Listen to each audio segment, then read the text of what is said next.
Now I know the hard way, YouTube only lets me put 15 minutes of video up, so here's part 2 of casseroles.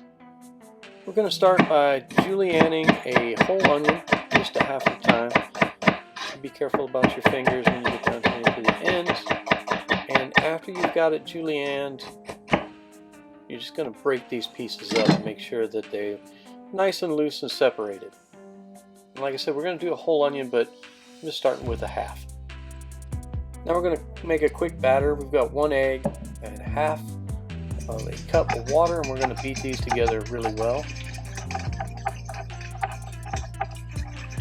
And once we've got these mixed up really well, we're going to add in some more dry ingredients. And we'll start with a tablespoon of dried chives, a tablespoon of onion powder, a tablespoon of garlic powder, and just a teaspoon of plain old salt. Alright, once everything's combined, I'm just going to go ahead and stir in a half a cup of flour. This is too much flour, but I want to get it well incorporated before I start thinning it down with some more water. And I want to get into numbers really quick on flour. 1 cup of flour, 455 calories versus 488 for a cup of cornstarch, or 578 for rice flour, both of which are supposed to be healthier for you than flour. On the carb count, 95 grams for a cup of flour versus 117 for cornstarch and 127 for rice flour. And the only healthy benefit to rice flour or cornstarch is really just the lack of gluten. So if you have celiac disease or know someone who does, feel free to substitute cornstarch or rice flour. It's the exact same procedure, just substitute 1 for 1. And I just finished thinning our batter with an extra 1/4 cup of water. So now I've put my onions in a half cup of flour with just a little salt and pepper. We're going to toss these around, shake off the excess, and then we're going to go straight into our batter. Make sure at this point that you're breaking these onions up. You want, small slivers of onions. That'll help them cook faster.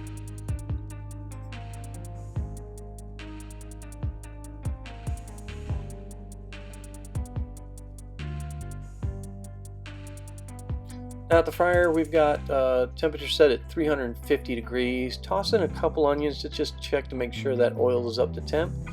And then drop them in a few at a time. Don't crowd them.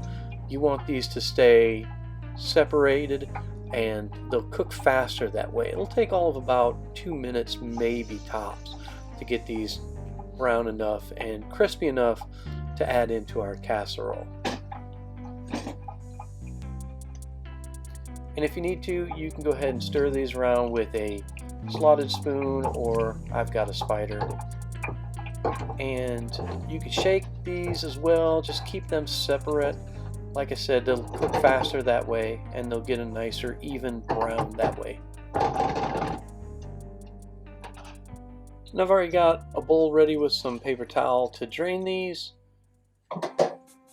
And I'm going to give them a quick toss in some herb salt to finish it up. Then I can set these aside and start the next batch.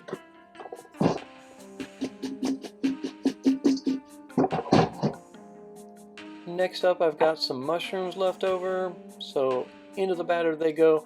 You don't have to flour these, they're not moist enough to hold on to the flour, so just straight into the batter. And then we're back to the fryer, and same as the onions, just a few at a time to make sure they stay separate and don't clump together in big batter lumps of mushroom. I'm going to give these a stir. Now I will warn you, deep fryer, it's slightly messy. I'm going to be doing a lot of cleanup after this, but it's worth it. And again, just like the onions, drain them and salt them. Once we have everything fried off, we can start assembling. We're going to start with the fried mushrooms, going with the fried onions. These both make wonderful snacks all by themselves, very light, very crispy. Then we're going to add in the coconut milk cream of mushroom soup that we made in a previous video. I think it was 2 videos ago. And then we're going to go in with about a pound of French style green beans. Now mine were frozen and defrosted. You can obviously use fresh if you wish to. Just do me a favor, blanch them in some boiling water for 3 to 4 minutes before you put them into this recipe. Again, you want this to be pretty much done before you put it into the oven. You're just looking to make the casserole hot. You're not looking to cook it. And once you've got everything kind of coated in that soup, we can move on to getting this into a pan.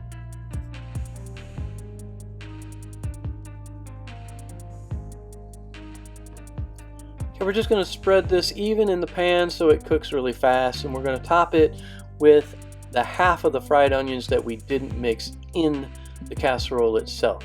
Now if you stop there, this is going to be keto and vegan friendly, but we're going to go a little bit farther. First, we're going to talk about the numbers for the entire dish. We are talking about 1,803 calories, 120 grams of fat, 169 carbs, minus 25 grams of fiber for 144 net carbs. This is going to be diabetic and keto friendly. When you break it down, if you only get 12 servings out of this, and you'll get more than 12 servings out of this, you're going to be looking at about 150 calories, 14 grams of carbs, and 10 grams of fat. And a lot of that is because we save so much by using coconut milk instead of heavy cream. Now because the numbers are so good, I'm going to put about a half a cup of Parmesan cheese on here, just because it's going to look prettier when it comes out of the oven. That cheese will melt and get brown, and it will actually add some flavor too, but mostly it's going to be for presentation. Now again, the cheese is unnecessary, so if you want this to stay vegan friendly, if your vegetarian friends don't eat dairy, just don't put the cheese on. It's unnecessary. It's just added because, well, the numbers were there. And like the first casserole, this one's going to Friendsgiving. Maybe I'll post some pictures after it comes out of the oven. That's it for this one. Like, share, subscribe, and don't forget to hit that bell icon so you see when we come up with new videos.